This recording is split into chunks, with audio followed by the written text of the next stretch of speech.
4月5號下午，美東江門5邑青年聯合會喺曼哈頓富饒新派粵菜華爾街旗艦店隆重舉行換屆交接典禮。當日本會職員同社會各界賢達齊聚一堂，場面熱鬧，氣氛溫馨而隆重。稍後華仔將同大家一齊見證呢個承前啟後、全城發展嘅重要時刻。下午2點，換屆交接典禮正式開始，由副理事長兼秘書長廖淑英小姐擔任司儀。大會首先播放回顧短片，帶領各位嘉賓一齊回顧美東江門5邑青年聯合會自成立以來嘅成長足跡。青年會一直秉承住整合資源、平台共享、信息互通、相互促進、合作共贏個宗旨，圍繞住文化傳承、商業合作、公益慈善等多個核心方向，積極推動同舉辦各類活動。過去多年，青年會促進中美兩地嘅經貿文化交流，幫助會員拓展事業，喺社會公義、賑災援助、體育文化等方面作出咗卓越貢獻，充分展現出華人社區強大嘅凝聚力同影響力。隨後，總顧問林建忠先生發表致辭，勉勵新一屆領導班子繼續團結5邑青年，善用青年會嘅平台優勢，凝聚力量，服務僑社。榮譽會長梅偉雄先生喺致辭中回顧美東江門5邑青年聯合會自2016年5月成立以嚟嘅發展歷程，表示青年會一直致力團結喺美東生活嘅江門5邑青年，成為中美文化同經貿交流嘅重要橋樑，為社區嘅發展作出咗積極貢獻。卸任會長蔡宇明先生特別感謝歷屆職員為青年會嘅付出同無私奉獻，亦感謝一直支持青年會嘅各界朋友。佢表示，正正因為大家同心協力，先有今日青年會嘅成果同影響力。展望未來，將繼續齊心協力，攜手向前。領導將本會嘅印信同旗幟鄭重交於新任會長湯欽慈。喺最莊重嘅交接環節入面，林建忠總顧問、梅偉雄榮譽會長同卸任會長蔡宇明先生一齊將代表住責任同使命嘅印章同會旗，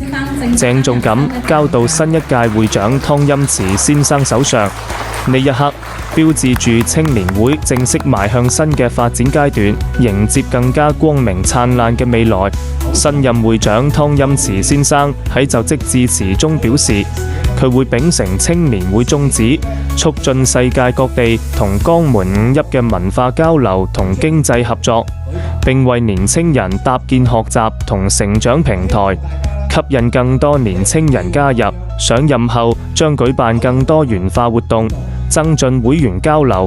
透過義工服務同慈善活動回饋社區，發揮責任同承擔。美國酒店華裔協會董事會主席黃華清先生、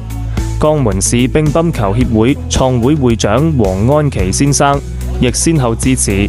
向新一屆會長湯欽慈先生表示熱烈祝賀。佢哋高度讚揚青年會一直以嚟喺服務僑社、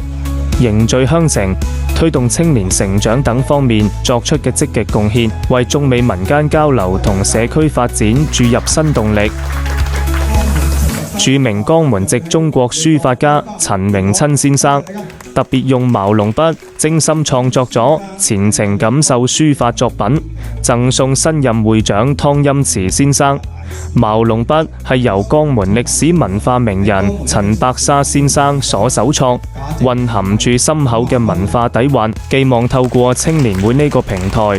廣泛弘揚中華傳統文化，將江門文化推向世界舞台。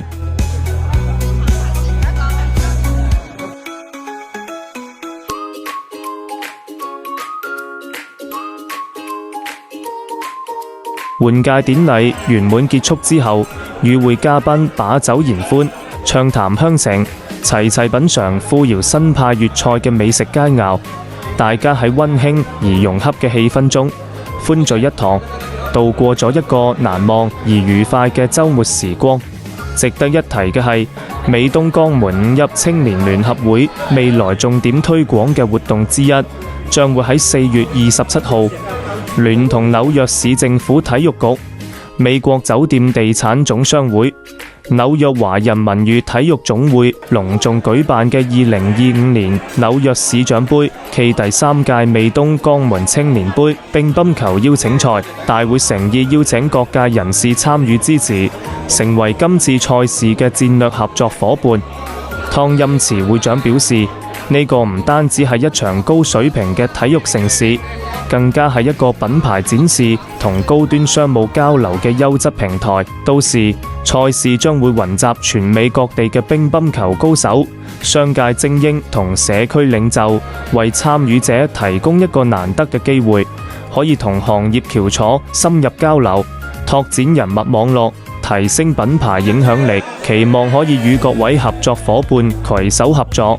一齊打造一場精彩難忘嘅體育盛事。